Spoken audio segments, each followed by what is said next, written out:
No.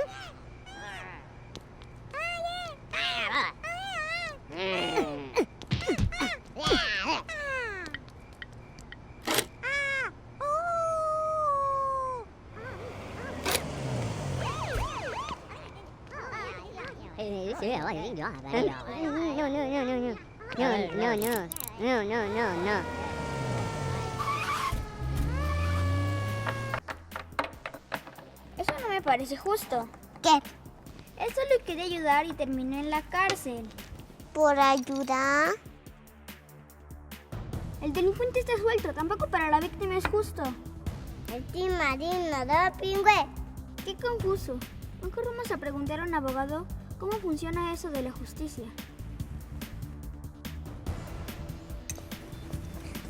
En México, todos los ciudadanos tenemos derecho a la seguridad y justicia, y la Constitución rige al sistema de justicia penal.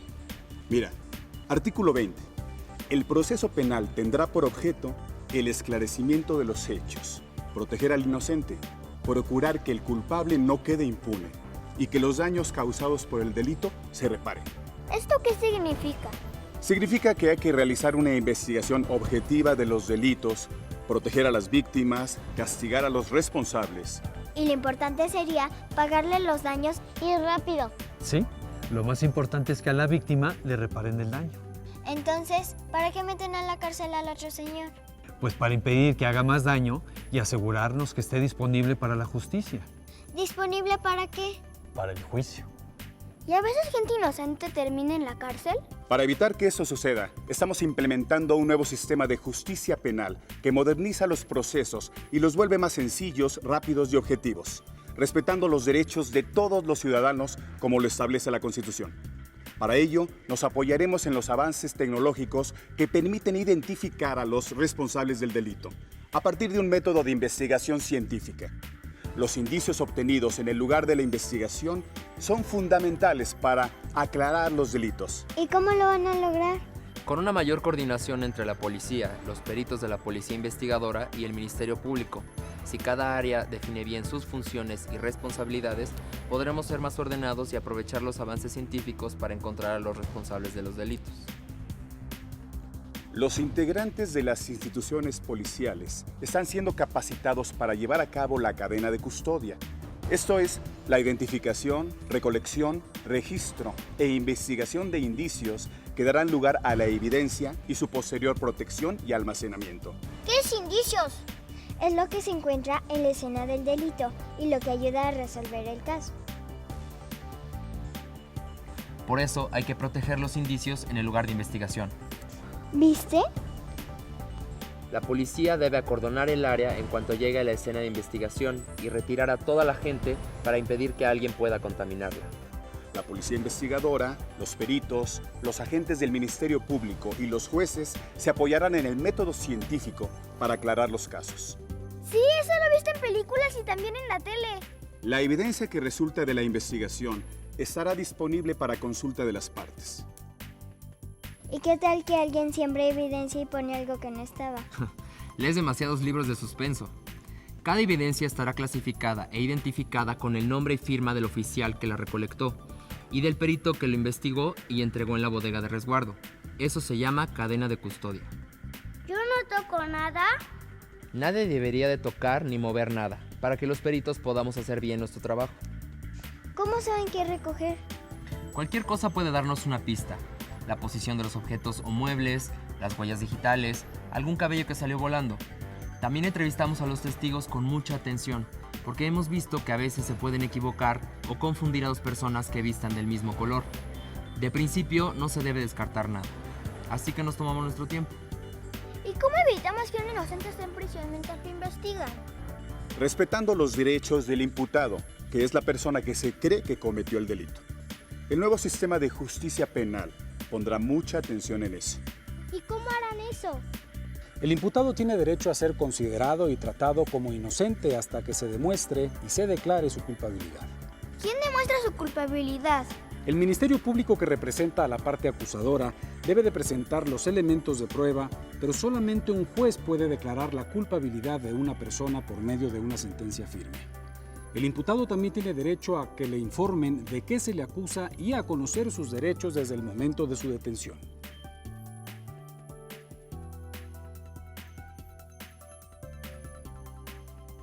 ¿Y si se lo llevan a la fuerza y nadie sabe dónde está? Puede exigir su derecho a comunicarse con un familiar y con un abogado. Si no tiene abogado o no lo puede pagar, el Estado deberá de proporcionarle uno, garantizándole con ello una defensa adecuada. Tiene derecho a decidir si declara o no, sin que su silencio pueda ser utilizado en su contra. Como decir, si no habla, ¿seguro es culpable? Exactamente. ¿Y si es mudo? ¡Qué pregunta tan rara! De hecho, es una pregunta muy inteligente. Si el imputado no escucha, no entiende o habla otra lengua, tiene derecho a ser asistido por un intérprete o traductor de manera gratuita. También tiene derecho a no ser expuesto a los medios de comunicación porque se puede provocar enojo de otras personas, poniendo en riesgo la seguridad del imputado. Todavía ni sabemos si es culpable. Estos son los derechos del imputado al inicio del proceso, pero todavía falta el juicio. ¿Pero por qué tenemos que respetar los derechos humanos de alguien que cometió un delito? El imputado es una persona que todavía no sabemos si cometió un delito. Mientras el Ministerio Público no demuestre su responsabilidad y el juez no lo declare culpable, debe ser tratado como inocente. Ese es su derecho. ¿También las víctimas tienen derechos? Claro, el nuevo sistema de justicia penal pretende que los procesos resulten más sencillos y ágiles. La víctima de un delito tiene derecho a una pronta reparación de los daños económicos, morales y psicológicos y a ser atendido médicamente si fuera necesario. Tiene derecho a recibir asesoría jurídica, a una investigación ágil y eficiente, a un proceso continuo, a que le reciban todos los datos, los testigos y los elementos de prueba para su defensa. También tiene derecho a exigirle al juez que garantice su seguridad, dictando medidas cautelares al imputado. ¿Y cuáles medidas cautelares? Sus medidas cautelares podrían ser, por ejemplo, presentarse a firmar cada 15 días. Eso es como ir a pasar lista. Y tendrá prohibido salir de la ciudad porque debe acudir a las audiencias o interrogatorios. En otros casos más graves, tal vez los imputados tengan que someterse a vigilancia o arraigo domiciliario. Y puede considerarse el embargo de bienes, inmovilización de cuentas bancarias, órdenes de restricción, prohibición de reunirse con ciertas personas o acercarse a ciertos lugares. Todo depende de cada delito y su circunstancia. La víctima también puede exigir al juez que dicte medidas cautelares para que el imputado no se le acerque durante el proceso, ni a ella ni a su propiedad. Si el imputado cumple con todos estos acuerdos, no hay razón para continuar con un proceso largo. ¿Cómo se puede evitar un proceso largo? A través de mecanismos alternativos de solución de controversias y formas anticipadas de terminación del proceso penal. Existen casos en que las partes pueden ponerse de acuerdo ante la autoridad para evitar el juicio. Entonces, ¿para qué hacer un juicio? Si se considera el derecho de la víctima a la pronta reparación del daño, hay muchos casos que no son tan graves y se pueden arreglar ágilmente si el imputado acepta su responsabilidad y repara el daño a la víctima. El juez puede suspender el proceso o promover mecanismos alternativos de solución de controversias como la mediación. ¿Se puede solucionar un caso penal sin un largo juicio? Sí se puede.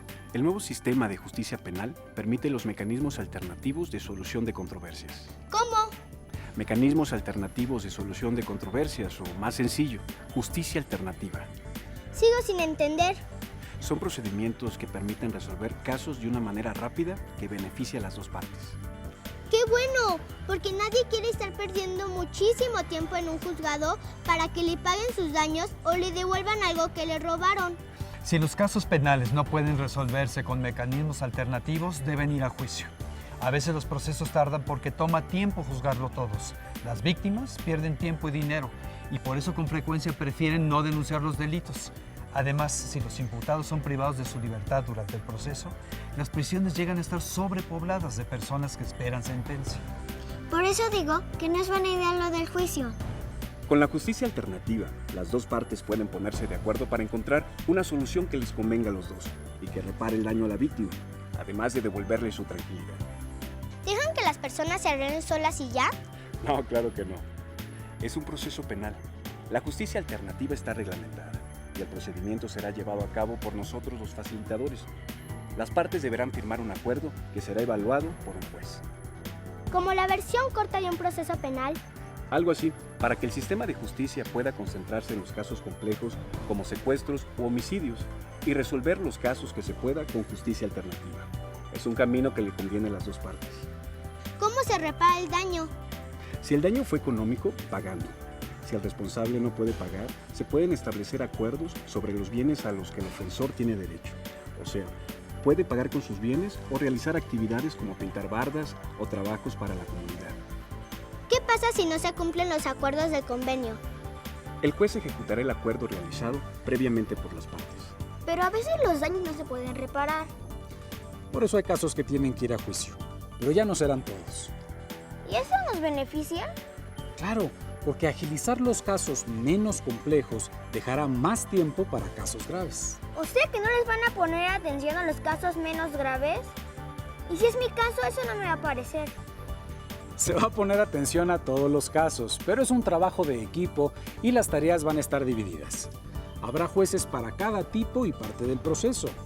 Jueces de control, de juicios orales y de ejecución de sentencias. Los jueces resolverán el caso garantizando los derechos de los imputados y de las víctimas u ofendidos. Lo más interesante del nuevo sistema es cómo el respeto a los derechos de las partes obliga a tener juicios transparentes. Para terminar, veamos los principios que rigen a los mecanismos alternativos de solución de controversias. Es voluntario, las partes lo hacen por propia decisión y convicción. Es confidencial, nadie tiene por qué enterarse de lo que sucede dentro de una sesión ni la información usarse en contra de ninguna de las partes. Es flexible, debe responder a las necesidades de las partes y es negociable entre ellas. Es imparcial, los especialistas debemos estar libres de favoritismos y no dar ventaja a ninguno de los dos. Es equitativo, las condiciones deben estar equilibradas y los acuerdos serán recíprocos y satisfactorios para las partes.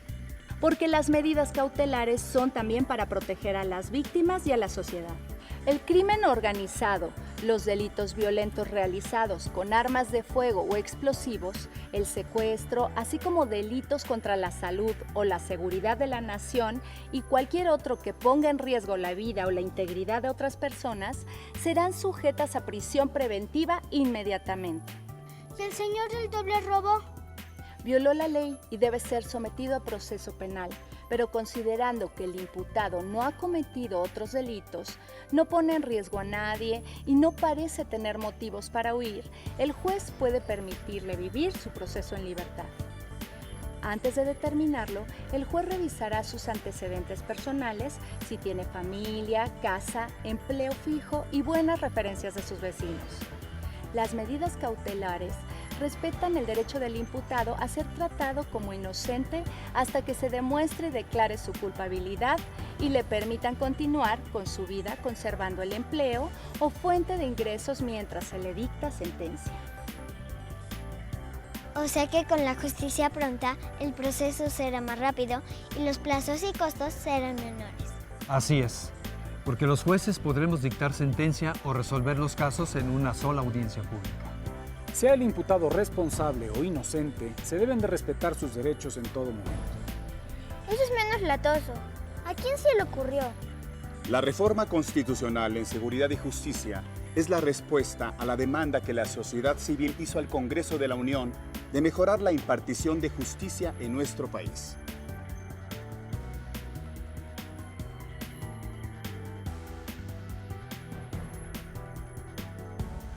El nuevo sistema es más justo e imparcial. Así ganamos todos. La demanda ciudadana ahora es ley. Nuevo sistema de justicia penal. Una transformación conjunta que genera confianza.